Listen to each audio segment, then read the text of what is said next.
ito, may event na naman tayo and we're so blessed. Thank you Lord talaga sa mga sunod-sunod na event na to.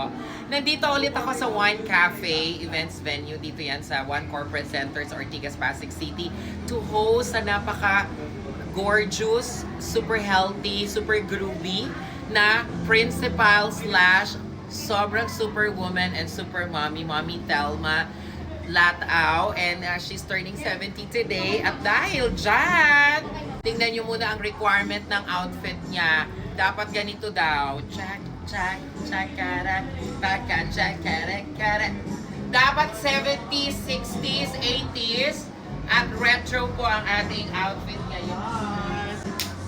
Siyempre ang aking top, yung tela na to, binili ko po ito sa Taytay, pinatay ko sa mananahi ko.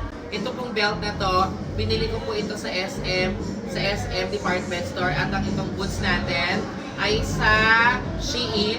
At ang ating earrings ay sa H&M. At ang ito ba mga accessories sa Imono. So excited na ako. Mamaya interviewin natin si Mami Thelma. At masyado na po siyang excited. At ang ganda ng outfit niya.